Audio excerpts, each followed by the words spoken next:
हाय।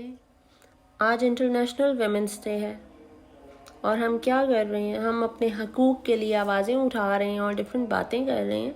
Physical abuse ही सब कुछ नहीं होता है कि औरतों को मारा जाता है, पीटा जाता है, जलाया जाता है, डाउरी के लिए जो है वो फोर्स किया जाता है, वरना शादियां नहीं होती हैं। अक्सर डिवोर्सेस दे दी जाती हैं छोटी छोटी बातों पे कि लड़कियां पैदा हो रही हैं, लड़के पैदा नहीं हो रहे हैं। यही कुछ नहीं है, सिर्फ यही अब्यूज़ नहीं है जो औरतों पे हो रहे हैं। मेंटल एंड इमोशनल अब्यूज़ से भी सफ़र कर रही हैं औरतें, और हम उस पर बात ही नहीं करते हैं। जब हमारा कॉन्फिडेंस लो किया जाता है, भरी महफिल में कह दिया जाता है कि तुम्हें तो कुछ पता ही नहीं है, या ये लफ्ज़ तुम्हें बोलना नहीं आता, तुम ये गलत बोल रही हो, और सबके सामने डिग्रेड किया जाता है ये कह के, बजाय इसके कि आराम से साइड पे ले जाके बात कर दी जाए या बाद में करेक्शन करवा दी जाए, सबके सामने ही उसको करेक्ट किया जाता है। तो ये चीज़ क्या है? जब आपका कॉन्फिडेंस ही जो है वो बूस्ट ना, आपका कॉन्फिडेंस बूस्ट करने की बजाय आपको क्या किया जाता है, कॉन्फिडेंस की धज्जियां उड़ा दी जाती हैं। छोटी छोटी बच्चियों की शादियां कर दी जाती हैं। छोटी एज में शादी करने की लॉजिक क्या है कि छोटी एज में बच्ची होगी तो जल्दी मोल्ड हो जाएगी, अपने जो इर्द गिर्द होगी सराउंडिंग्स को अडॉप्ट कर लेगी, ठीक है। वो इजीली जो है वो एडजस्टमेंट उसकी ईजी हो जाती है। जितनी मच्योर बच्ची होगी, जितनी मच्योर लड़की होगी, वो एडजस्ट नहीं कर पाएगी, बल्कि वो चीज़ों को अपने अकॉर्डिंगली लेके चलने की कोशिश करेगी। मतलब औरत को अपने हिसाब से चीज़ें लेके चलने से भी डरते हैं कि कहीं औरत अपने हिसाब से चला ना ले चीज़ें। उसको क्या है, उसको अडॉप्ट करना है चीज़ों को, वो हमारे मुताबिक चाहिए। लड़की को लाया जाता है कि वो हमारे मुताबिक चाहिए, उसकी पर्सनैलिटी को, उसकी आइडेंटिटी को मिसमार कर दिया जाता है, डिस्ट्रॉय कर देते हैं सिरे से ही।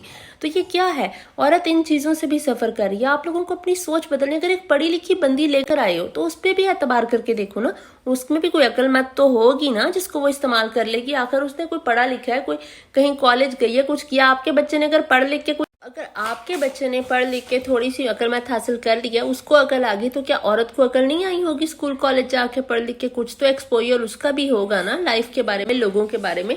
तो उस पर एटलीस्ट थोड़ा सा ट्रस्ट करके देखो। और फिर जो हमें कहा जाता है तुम पे ये कलर सूट नहीं करा, बॉडी शेमिंग की जाती है। औरतें, लड़कों की भी होती है लेकिन औरतों की बॉडी शेमिंग ज्यादा की जाती है। तुम पे ये कलर नहीं सूट कर रहा, हाय तुम्हारा काला रंग है, तुम्हारी शादी कैसे होगी? काला रंग है तो ये हो गया, काला रंग है तो वो हो गया, अच्छी नहीं दिख रही हो, ये कलर ना पहनो, ये तुम पे सूट नहीं करेगा, वो कलर ना पहनो, ऐसे कपड़े ना पहनो जी, ये कपड़े ना पहनो, ये तुम पे सूट नहीं करते, ऐसी दिख रही हो, वैसी दिख रही हो, ठीक है। ये ओ भाई, वो उसको जो अच्छा लग रहा है। हम जब कुछ पहनते हैं, कोई कलर है या किसी भी किस्म का कोई ड्रेस है, ठीक है, हमें भी शीशा देख के पता चल रहा होता है हमें अच्छा लग रहा है या नहीं लग रहा, क्या हम मोटी भैंस लग रही हैं, गंदी लग रही हैं या सही लग रही हैं, ठीक है।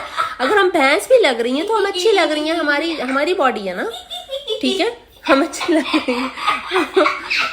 एंड पे सिर्फ एक ही बात कि हम लोग मर्दों को तो दोष देते हैं कि आदमी ऐसा करते हैं वैसा करते हैं हमारे साथ। हमें खुद भी एक दूसरे को सपोर्ट करना चाहिए, बजाय इसके कि हम एक दूसरे पे इल्ज़ाम लगाती हैं। बैक बाइटिंग की बहुत ज़्यादा आदत होती है, गॉसिप करना है, किसी का सीक्रेट रहने ही नहीं देना, उसको जलील करने के लिए वो तो लाजमी बताना है ना किसी को। बैक बाइटिंग लाजमी करनी है, ठीक है। हमने जेलसी फैक्टर बहुत ज़्यादा है। एटलीस्ट हमें एक दूसरे को तो सपोर्ट करना चाहिए। अगर हम एक दूसरे को औरतें सपोर्ट करना शुरू कर दे तो आई थिंक तब भी बहुत सारे मसले ठीक हो सकते हैं, बजाय इसके कि सिर्फ आदमियों को ही कहते रहें कि एक ये पेट्रियार्कल सोसाइटी है, इसमें हमारा जो है वो कुछ हो नहीं सकता। तो फेमिनिज्म का मतलब वो नहीं। फेमिनिज्म अपने आप को भी सपोर्ट करना है कि हम लोग अपने लिए कितना सिंसियर है, अपनी जात से सिंसियर जब तक आप लोग नहीं होंगे, और अपनी कास्ट से, मतलब औरतों से ही हम लोग एक दूसरे से सिंसियर नहीं होंगे, तब तक हम किसी के साथ नहीं हो सकते। तो सपोर्ट ईच अदर, जो पहली चीज़ है। And happy women international women's day.